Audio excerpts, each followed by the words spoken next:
Praise lord. దేవుని వాక్యం నుండి 19వ కీర్తన 14వ వచనం చదువుకుందాం. యెహోవా నా ఆశ్రయదుర్గమా, నా విమోచకుడా, నా నోటి మాటలు నా హృదయ ధ్యానము నీ దృష్టికి అంగీకారమగునుగాక. దావీదు దేవుని చేసిన సృష్టిలో ఆయన మహిమను చూస్తున్నాడు. ఆయన న్యాయ విధులు ఎంతో గంభీరంగా ఉన్నాయని తెలుసుకున్నాడు. ధర్మశాస్త్రము యథార్థమైనది, అది ప్రాణము తెప్పరిల్ల చేయును, హృదయమును సంతోషపరచును అని చక్కగా రాసుకున్నాడు.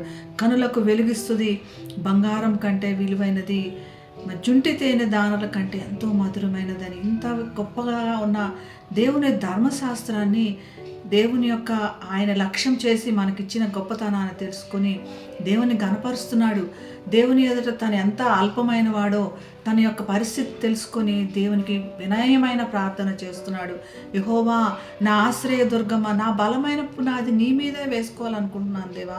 నా శక్తికి నా నీతికి నీవే ఆధారమని, నా ఆశ్రయ దుర్గమ్మ అని దేవుడిని వెలుగెత్తి ప్రార్థన చేస్తున్నాడు. నా విమోచకుడా, నా పాపములన్నీ క్షమించి నాకు పశ్చాత్తాపం అనుగ్రహించి నా పాపములు నీ రక్తంతో కడిగివేసావు ప్రభా, నా విమోచకుడా అని దేవుణ్ణి కనపరుస్తున్నాడు. నా నోటి మాటలు నా హృదయాన్ని ఏమైతే నిండి ఉన్నదో దాన్ని బట్టి ఉంటాయి. నా హృదయం అంతా నీవే నిండాలి, నీవు కలిగి ఉన్న మాటలు నేను మాట్లాడాలని ఆశపడుతున్నాడు. మాటలు మనిషిని కడతాయి, అదేవిధంగా మనిషిని నాశనం కూడా చేస్తాయి. ఆశీర్వాదములు కలుగజేస్తాయి, శాపనార్థాలు కూడా కలుగజేస్తాయి, గాయాలు చేస్తాయి.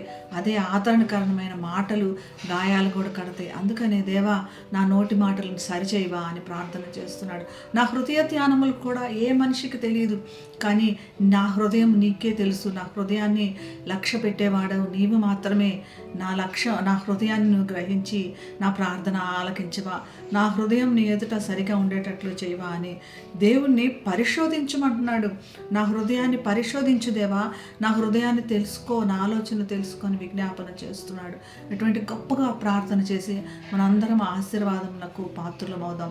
ప్రార్థన చేసుకుందాం. పరిశుద్ధమైన యేసయ్యా తండ్రి, నీ యొక్క గొప్ప విలువైన ఆజ్ఞల నిమిత్తమై నీకు వందనాలు చెల్లిస్తున్నాం తండ్రి. మమ్మల్ని పరిశోధించండి, పరీక్షించండి. నీకు ఆయస్కరమైన సంగతులు తీసివేసి ప్రభా, నీ యొక్క ఉచితమైన కృపకి మమ్మల్ని అందరిని పాత్రలను చేసినందుకు నీకు కృతజ్ఞతలు చెల్లిస్తూ యేసు నామమున ప్రార్థిస్తున్నాం తండ్రి. ఆమేన్. Have a blessed day. God bless you.